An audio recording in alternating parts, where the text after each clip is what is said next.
Hey guys, what's up? It's Curtis. So for those of you that are seeing this for the first time, this is actually the second video in a series that I'm doing until I deploy to Afghanistan in March. Then after, you guys can just check out my Facebook post. So like I said, this is the second video. The first one talks about how we deal with the impossibilities of life and how God really just takes us through that. So I highly encourage you to check that out. That should be located under this video somewhere on my page. So check that out. Today, we're still in the book of Exodus, but I have a lot of information, not high-level information, but it's a lot of it that I have to condense in a little bit of time. So we're just going to jump right into it, all right? So, last time, like I said, we talked about how God delivered the Israelites through the Red Sea, okay? Got them through their impossibility.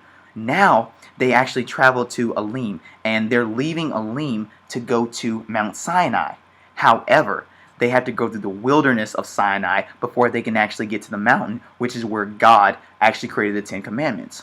So they get through this wilderness, right? They're going through, and their stomachs start growling, you know? And it's like, and you know how you get when you're hungry. You know, you're like Gordon Ramsay, and then you have a Snickers, and then you're like, oh, bro, I'm good. You know what I'm saying? So these guys were hungry. You know, they were starving. They didn't carry much food. And so they started complaining amongst one another.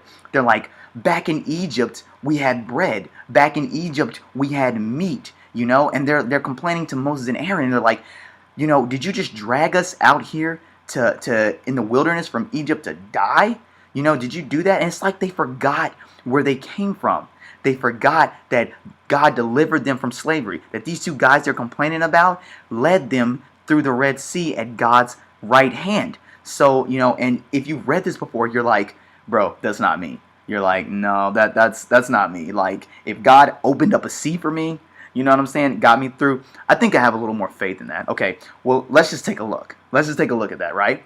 Because let's equate them being slaves in Egypt to your slavery and sin. Let's equate their impossibility of the Red Sea to you being saved, and let's create their wilderness as your newly saved life and as you walk in this thing out, all right? So the Bible says they were slaves. So you used to be a slave to sin. We all used to be a slave to sin, okay? And then we got saved, right? Which only God can do, so that's our impossibility. And now as we're walking this thing out, we're starting to get some urges, you know, some things that we felt like, you know, really satisfied us, you know, back in Egypt.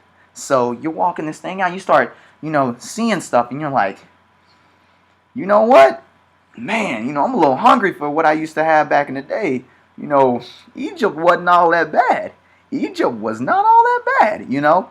Or, my bad, you know, her bed was warm. You know, her bed was pretty warm. Or, well, at least he held me at night, you know? And this is real talk. This is real. And I know because I've been there. I've done that. You know, but the truth is, if you can't be honest, you can't be helped. So I've been there. I understand that, you know, and it's time to get real. So what I want you to take from that is that God, yeah, they suffered from little faith, just like we do. But God will not take you to a place where His grace cannot sustain you. So every morning you wake up, you have what you need to get through that day. And I'll jump into that here in a minute. So God hears these people complaining, and He's like, okay, you know what? I'm a little upset that you guys have such little faith, but it's okay. So I'm going to provide for these guys. So what does He do? How does He provide? It's a miracle. God sends quail in the evening and just drops it on the ground. These people literally go out and pick up the meat that they were complaining about having in Egypt. They go out and pick it up, bring it right into the tents. The next morning they wake up and there is manna on the ground. What's manna? It literally means, what is it? They had no idea what it was. They walked outside of the tent and just saw this white flaky bread, which was sweet, and was like, I don't know what it is, but it's food. Let's eat it. God miraculously provided food for them. I don't know about you, but if I walked outside of my door and there was food on the ground, I'd seriously reconsider going to work every day if I walked out and food was provided, meat in the evening and bread during the day, okay? So God hears and He provides for these people each day, but God also gives directions to Moses and Aaron to tell these people about the food. And God's like, listen, okay, I want these people to trust me each day. So this is what you tell them. You tell them, take just what they need. Take just what they can gather for the day. Only what they need for the day. And I will provide what they need each day. But what happens? There's millions of Hebrews, just like there's all these people in the world today. And not everybody has that much faith. Hashtag who has faith, right? So these people gather more than what they need. So the Bible says when they wake up in the morning, that the extra food that they had is filled with maggots. And it has a terrible, terrible odor. It stinks, right? And you're like, ew, that's gross. Yeah, it is gross, right? But they should have had faith, because God said, I had to take that from you. Because if I didn't take that from you, then that would mean you would worry about what you have to do tomorrow. And that would mean that I'm not God and I can't provide. But I provide what you need every single day. So, which leads me into the last points here, is that every single morning you wake up, God provides what you need. God is not a mediocre God. He provides exactly what you need, not more, not less. But the believer knows that they will always come out on top. So the Bible says power of life and death is in the tongue. So that means when you wake up in the morning and you're like, oh, roll out of bed, man, today's going to be a crap day. Guess what kind of day you're going to have? You're going to have a crap day. If you wake up and say, oh, my supervisor's blah, blah, blah, my kid's got this going on today, I don't know how this is going to get taken care of, that's what kind of day you're going to have. Because the Bible says that we should have a peace that surpasses all human understanding. You should be able to get up and walk past your coworkers on a day that all this crap's going on. They should look and say, you know what? Even though she works as hard as she can, we're better than her. Why does she have so much peace? Why does this guy have so much peace and he just got his pay cut? That's because that is a peace that the Bible promises. And if you trust that peace, that's a peace that you can have.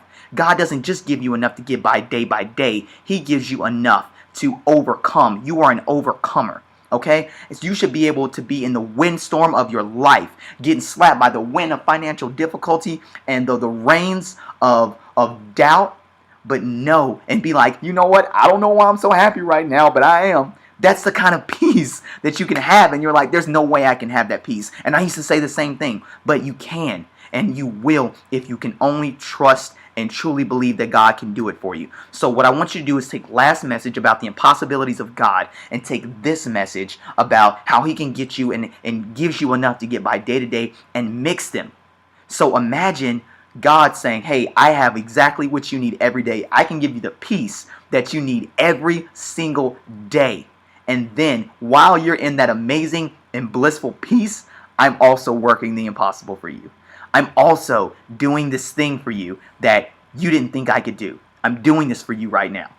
So that's amazing. And this is where I want all of us to get to. So like I said, take a look at last week's word. Really soak in this week's word.